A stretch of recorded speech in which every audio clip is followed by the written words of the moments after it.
ایک دفعہ میں علامہ اقبال کا انٹرویو، ناصرہ اقبال کا انٹرویو دیکھ رہی تھی، تو انٹرویو کرنے والے نے ناصرہ اقبال سے کہا کہ آپ کے سسر تو ایک بہت مشہور شخصیت تھے، آپ کو کیسا لگتا ہے؟ تو انہوں نے ناک منہ چڑھا کے کہا کہ میرے سسر تو تھے ہی مشہور، میرے والد بھی کوئی کم مشہور نہیں تھے، میرے والد صاحب بھی بہت مشہور آدمی تھے۔ تو ایک روایتی بہو جو ہوتی ہے وہ روایتی بہو ہوتی ہے، چاہے وہ کتنا بھی پڑھ لکھ جائے۔ تو میں نے یہ علامہ اقبال کی جو فیملی ہے ان کی تصاویر آپ کے ساتھ شیئر کی، آپ کو بتائی، اور امید ہے کہ آپ کو علامہ اقبال کی فیملی سے مل کر بڑا اچھا لگا ہوگا۔ تو یہ جو میں ویڈیو بنا رہی ہوں، یہ میں جواب شکوہ کا حصہ دوئم جو ہے وہ میں بنا رہی ہوں۔ حصہ اول آپ نے بڑا پسند کیا، 2 دن میں ہی مجھے 50 ویوز مل گئے، 2 دن میں جب میں نے یہ ویڈیو ریلیز کیا تھا تو وائرل کیا تھا، تو اس کے 2 دن میں ہی مجھے 48 یا 50 ویوز حاصل ہو گئے تھے۔ تو اب مجھے موقع مل گیا ہے کہ میں اس کا جو حصہ دوم ہے وہ بناؤں۔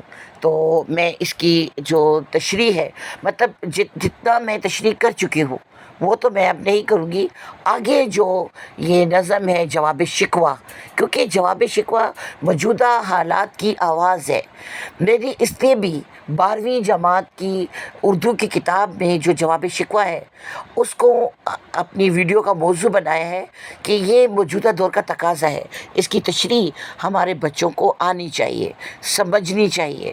تو اس لیے پہلے میں نے حصہ اول ویڈیو بنائی تھی، اب میں حصہ دوم بنا رہی ہوں۔